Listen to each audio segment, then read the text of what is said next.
இப்போது இப்பேற்பட்ட பிரச்சனைலாம் வந்து மனுஷனுக்கு இருக்குது. இந்த பிரச்சனை எல்லாமே வந்து தீர்வு கொடுக்கறதுக்காக அதுக்காக தான் வந்து இந்த குரானே அருளப்பட்டுச்சு அப்படிங்கிறத வந்து அல்லாஹ் வந்து குரானில் சொல்கிறான். அதாவது அல் பக்ரா சூரா, அதாவது 2வது செகண்ட் சாப்டர் 2வது சூரா, அதில் வந்து 185வது வசனம். அதில் வந்து என்ன சொல்கிறாங்க, ரமலான் மாதம் எத்தகையதென்றால் அதில்தான் மனிதர்களுக்கு முழுமையான வழிகாட்டியாகவும் தெளிவான சான்றுகளை கொண்டதாகவும் நன்மை தீமைகளை பிரித்தறிவிப்பதுமான அல் குரான்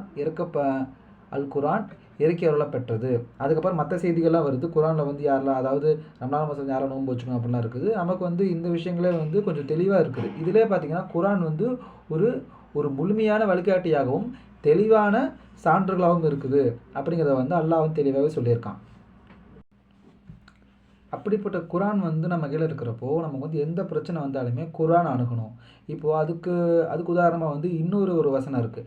65வது, அதாவது 65வது அத்தியாயத்தில் வந்து 2வது வசனம். அது வந்து கடைசியில் பார்த்துட்டிங்கன்னா அல்லாஹ் சொல்கிறான், யார் அல்லாஹ்வை பயப்படுகிறாரோ அவருக்கு அல்லாஹ் போக்கிடத்தை ஏற்படுத்துவான். அதாவது வெளியே போகிறதுக்கான வழியை அல்லாவே தெளிவாக காட்டுவான். அதை வந்து எந்த பிரச்சனையாக இருக்கட்டும், உள்ளம் சார்ந்த பிரச்சனையாக இருக்கட்டும், இல்லை வந்து வெளியே இருக்க பிரச்சனையாக இருக்கட்டும், எந்த பிரச்சனையாக இருந்தாலுமே யார் அல்லாஹ்க்கு பயந்து நடக்கிறாங்களோ அவங்களுக்கு அல்லாஹ் ஆட்டோமேட்டிக்காக எக்ஸிட் ரூட்டை அவனே காட்டுவான் அப்படிங்கிறத வந்து அல்லாஹ் வந்து தெளிவாக அதில் வந்து சொல்லியிருக்கான்.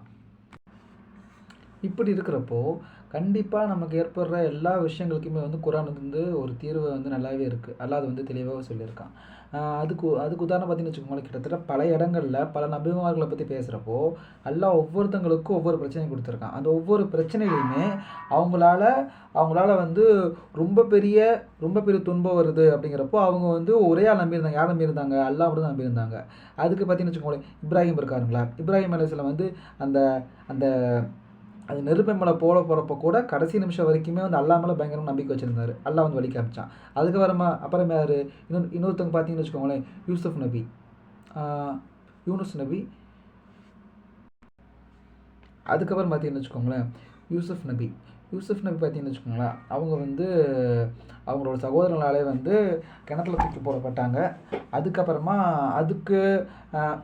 அவங்களுக்கு வந்து ஆபத்து ஏற்பட்டாலுமே அவங்க வந்து நினச்சிருந்து யார், அல்லாஹ் நம்பிட்டு இருந்தாங்க. அதுக்கப்புறமா யார், யூனுஸ் நபி வந்து ஒரு பெரிய திமிங்கலமே வந்து முழுகினாலுமே அதோட வகுத்தில் இருந்தாலுமே கூட அல்லாஹ் உதவி பண்ணுவான் அப்படின்னு நம்பினாங்க. அல்லாஹ் வந்து உதவி காமிச்சான். அதே மாதிரி நிறைய பேர் இருக்காங்க. அதுக்கப்புறம் வந்து மூசா நபி, அந்த மொத்த செங்கடலுமே வந்து கடைசியில் வழியை மறைச்சாலுமே அவங்க வந்து அல்லாஹ்வை நாடி துவா பண்ணாங்க. அல்லாஹ் வந்து கடலை போல தான் அவங்களுக்கு வந்து வழி காமிச்சான். அந்த மாதிரி அந்த பிரச்சனைகளெல்லாம் வந்து நம்மளால் பார்க்க முடியுது. அப்படிங்கிறப்போ நமக்கு ஏற்பட்ட பிரச்சனைலாம் வந்து ஒரு அவ்வளோ பெரிய விஷயமே கிடையாது.